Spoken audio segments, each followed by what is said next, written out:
Hello everyone, welcome to my channel Purnima star achiever. आज का हमारा टॉपिक है वैयक्तिक विभिन्नता।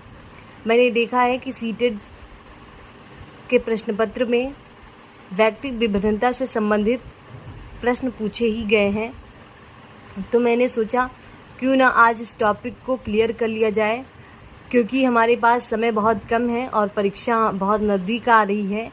मैं आप सभी को वही टॉपिक बताती हूँ जिससे ज़्यादा से ज़्यादा क्वेश्चन पूछे जा रहे हैं। तो चलिए शुरू करते हैं और वैयक्तिक विभिन्नता क्या होता है इसे समझते हैं। तो चलिए शुरू करते हैं। सबसे पहले हम ये जान लेते हैं कि वैयक्तिक विभिन्नता का सर्वप्रथम अध्ययन किसने किया। सर्वप्रथम अध्ययन किसने किया? अध्ययन किसने किया? तो वो गाल्टन ने किया। किसने किया? गाल्टन ने। इन्होंने बुद्धि का पहली बार अध्ययन किया।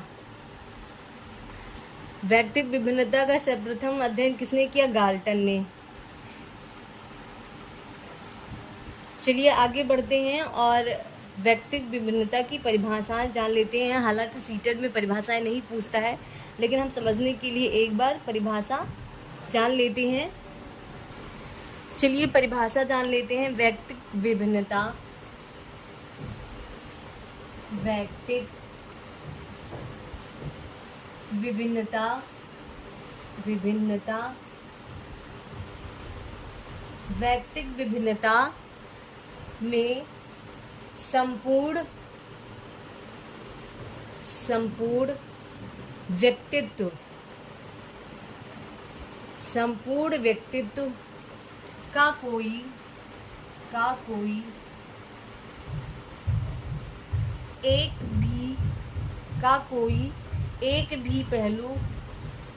एक भी पहलू आ सकता है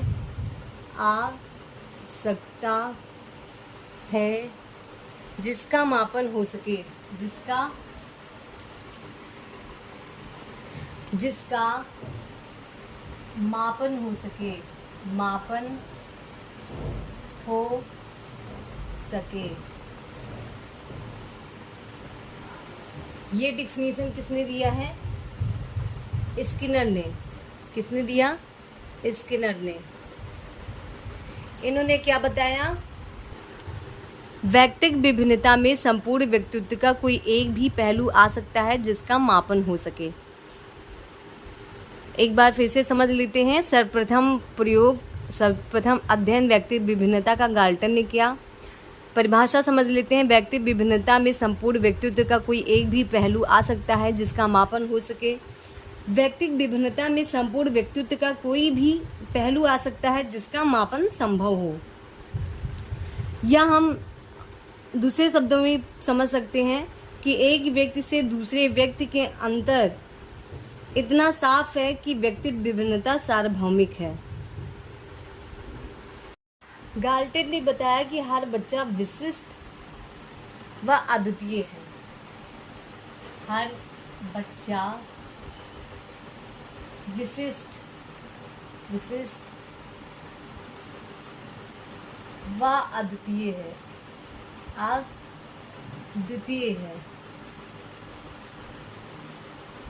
विशिष्ट व अद्वितीय है। वैयक्तिक विभिन्नता सार्वभौमिक है। क्या है? वैयक्तिक विभिन्नता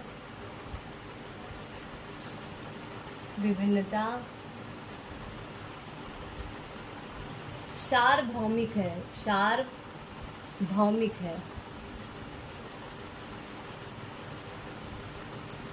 सार्वभौमिक है। हम जानते हैं कि हर किसी के अंदर अलग अलग क्वालिटी होती है। किसी में कोई कमी पाई जाती है, किसी में कोई अच्छाई पाई जाती है। मतलब हर किसी के अंदर कोई ना कोई एक विशिष्ट चीज़ होती है। इसीलिए हर बच्चा विशिष्ट होता है और वो अपने आप में एक अद्वितीय होता है। चलिए आगे बढ़ते हैं और वैयक्तिक विभिन्नता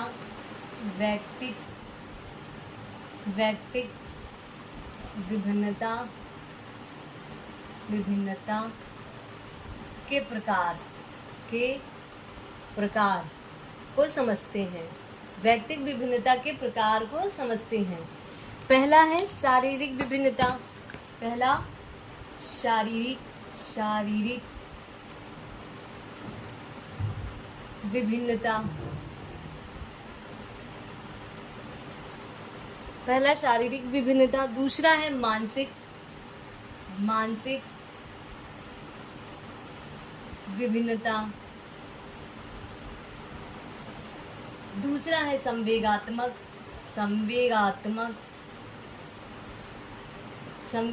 विभिन्नता। संवेगात्मक विभिन्नता और व्यक्तित्व आधारित विभिन्नता। चौथा क्या है? व्यक्तित्व आधारित विभिन्नता।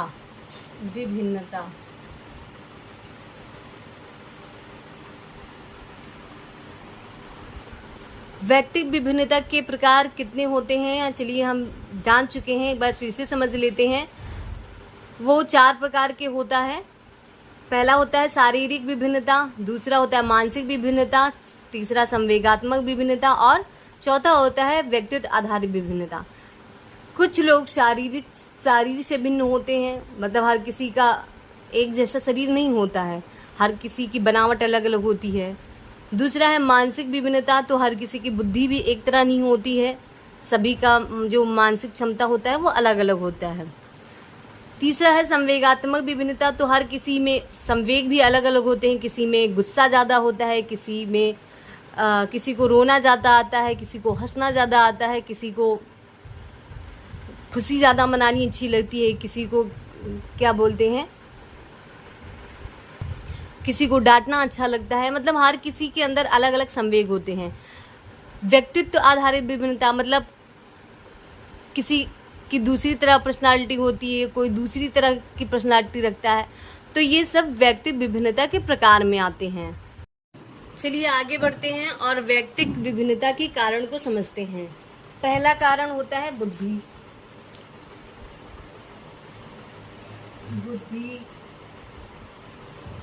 दूसरा होता है नजरिया। पहला होता है बुद्धि, नजरिया, फिर ग्रहण शक्ति। क्या? ग्रहण शक्ति।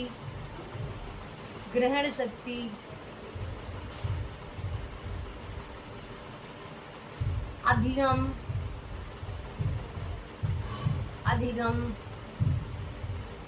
बुद्धि, नजरिया, अधिगम, वेशभूषा।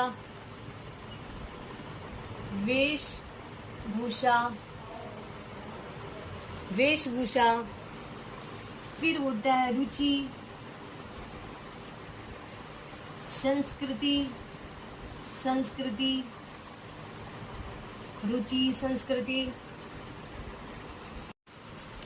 फिर है उम्र, खान पान।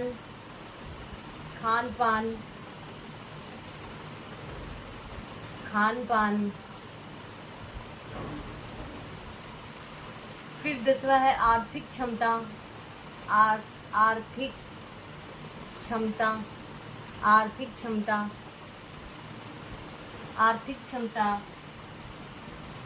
कार्य करने की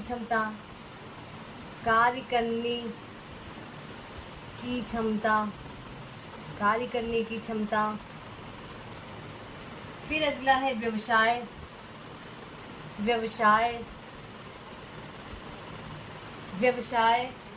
फिर है तर्क शक्ति।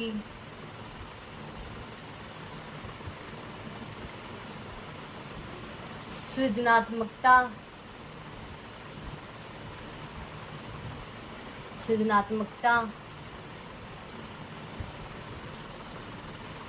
फिर है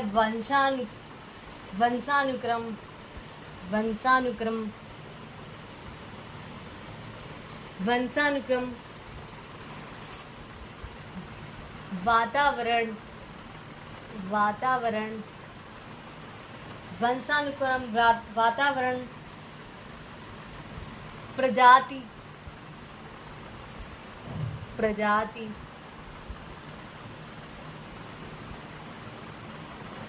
फिर समस्या समाधान, समस्या समाधान, समाधान, समस्या समाधान। एक बार फिर से समझ लेते हैं। व्यक्तित्व विभिन्नता के कारण बुद्धि होती है, नज़रिया होता है, ग्रहण शक्ति होती है। मतलब हर किसी की बुद्धि अलग होती है, हर किसी का नज़रिया अलग होता है, ग्रहण शक्ति अलग होती है। हो सकता है कि कोई बहुत जल्दी सीख जा रहा है, कोई कम कोई ज़्यादा समय ले रहा है सीखने में। अधिगम होता है, लोगों का वेशभूषा होता है, उसका रहन सहन होता है, रुचि होती है, संस्कृति होती है, उम्र होता है, खान पान होता है, उसकी आर्थिक क्षमता भी इस चीज़ का कारण होता है, क्योंकि हर किसी की आर्थिक क्षमता अलग अलग होती है, कार्य करने की क्षमता अलग अलग होती है, सबका व्यवसाय अलग होता है, हर किसी की तर्क शक्ति एक जैसी नहीं होती है, हर कोई एक जैसा सृजनात्मक नहीं होता है, कोई ज़्यादा क्रिएटिव होता है, कोई मंद बुद्धि होता है, वंशानुक्रम का प्रभाव होता है, वातावरण का प्रभाव पड़ता है, प्रजाति एक कारण होता है, और हर किसी के अंदर समस्या समाधान के अलग अलग क्षमता होते हैं। तो मैं आशा करती हूँ कि आप सभी को व्यक्तित्व विभिन्नता के कारण अच्छे से समझ आ चुका होगा। चलिए आगे बढ़ते हैं और व्यक्तित्व विभिन्नता का शिक्षा में क्या उपयोग है उसको समझते हैं। तो व्यक्तित्व विभिन्नता की वजह से ही विविध शिक्षण विधियाँ चलाई गईं। मतलब कोई करके सीखता है तो कोई रट के सीखता है, कोई खेल खेल में सीखता है तो कोई एकांत में बैठ के सीखता है। मतलब हर किसी के सीखने की शक्ति अलग अलग होती है, तो उसी हिसाब से विधियाँ भी बनाई गई।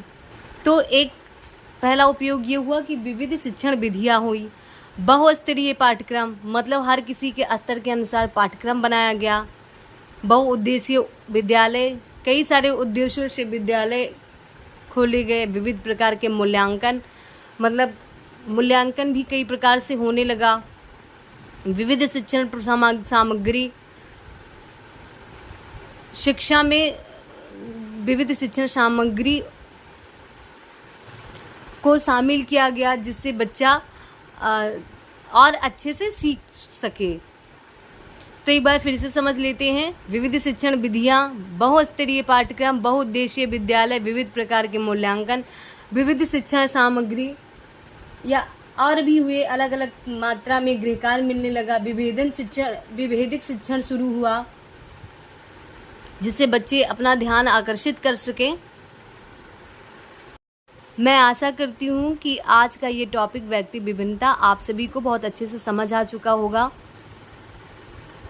आप लोग अच्छे से पढ़िए और अपने एग्ज़ाम में जाके अच्छे से क्वेश्चन को सॉल्व करिए और अच्छे से अच्छा अंक लेकर आइए।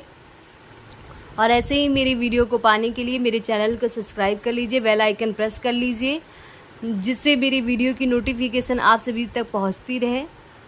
मेरे वीडियो को लाइक कीजिए, शेयर कीजिए और कमेंट करके ज़रूर बताइए कि आप सभी को मेरा वीडियो कैसा लगता है। धन्यवाद।